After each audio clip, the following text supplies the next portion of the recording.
जय श्री राम दोस्तों, वॉक पे चर्चा में आप सबका स्वागत। मेरे चैनल भारत का गौरव पे संसद का सेशन चल रहा है और हर साल की तरह उसमें डिस्ट्रप्शन है, उसमें हल्ला गुल्ला है, उसमें चीखा चिल्ली है, लेकिन मुद्दों पे बातचीत नहीं है। जो कि विपक्ष बात करना चाहता है सिर्फ सीधा नरेंद्र मोदी से। उनको संसद से, सभापति से, लोकसभा अध्यक्ष से, राज्यसभा अध्यक्ष से कोई मतलब नहीं है। उनको बात करनी है नरेंद्र मोदी से। मोदी जी क्यों नहीं है सभा में, वो क्यों विदेश की यात्रा पे गए हैं। आपको मुद्दे उठाने हैं, आप मुद्दे उठाइए, और अगर नहीं उठाने हैं तो संसद का सेशन कैंसिल कीजिए, खर्चे खत्म कीजिए।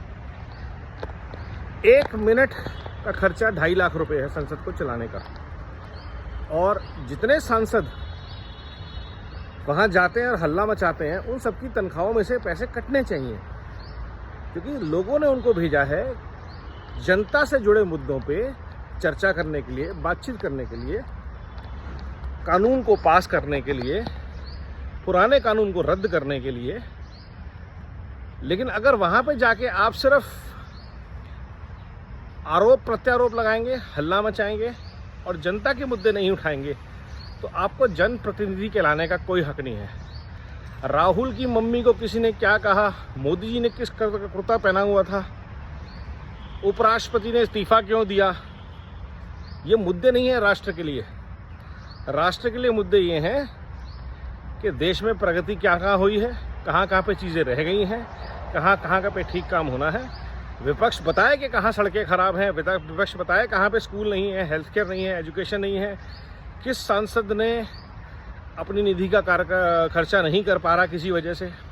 सरकार बताए क्या क्या काम हुए हैं, किन किन मुद्दों पे चर्चा होनी चाहिए, क्या क्या देश की बेहतरी के लिए काम हो रहे हैं, पॉलिसी डिसीजन हो रहे हैं। ऑपरेशन सिंदूर जैसे मुद्दे पर व्यापक चर्चा हो कि देश ने क्या क्या पाया, क्या क्या अर्जित किया। विपक्ष को कुछ अगर प्रश्न है वो पूछे। आरोप प्रत्यारोप अगर लगाएंगे और उसके बाद हल्ला मचा के लोकसभा और राज्यसभा का बहिष्कार कर देंगे, चले जाएंगे और खाएंगे पिएंगे, बहुत अच्छी बात है, कीजिए, लेकिन हमारे खर्चे पे नहीं।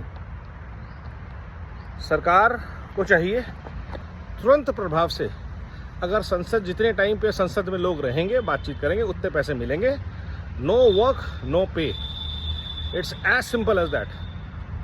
आपके आने के पैसे नहीं हैं, आपके काम करने के पैसे हैं। सोचिए अगर भारत के दफ्तरों में काम हो जाए, कि हम तो दफ्तर में आए हैं, गप्पे मार रहे हैं, अब बॉसेस हमारी सुन नहीं रहे, टीम काम नहीं कर रही, हम क्या करें जी, हम जा रहे हैं वापस, हम नीचे जा रहे हैं, जब काम ठीक हो जाएगा तब हम आएंगे, हम बायकआउट कर रहे हैं। इज़ नॉट पॉसिबल ना, क्योंकि हमें काम करने के पैसे मिलते हैं, हम काम करने के पैसे देते हैं, और आप लोगों को भी हम पैसे दे रहे हैं काम करने के।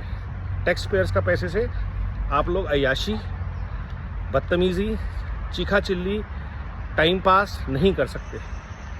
This has to be clearly establish. Kiren Rijiju ji, Arjun Ram Meghwal ji, बाकी सारे एक्सपीरियंस सांसद जिनके ऊपर संसद चलाने की जिम्मेवारी हो, उनको ये क्लियरली प्रयास करना चाहिए और स्ट्रिक्टली करना चाहिए। धनखड़ जी इस मामले में बहुत बढ़िया थे, वो स्ट्रिक्ट थे, बदतमीजी अलाउ नहीं करते थे, और ऐसे ही किसी व्यक्ति को, ओम बिरला जी भी बहुत अच्छा काम कर रहे हैं, पर थोड़ी स्ट्रिक्टनेस चाहिए, ताकि टैक्स पेयर्स के पैसे के साथ जो मजाक हो रहा है ये होना बंद हो। संसद के तरीके से चलनी चाहिए, देश की गरिमा के हिसाब से चलनी चाहिए, और मुद्दों पे चर्चा होनी चाहिए। ये कुएं में कूद जाना, ये सब बंद होना चाहिए। नमो भारत, वंदे मातरम, जय हिंद।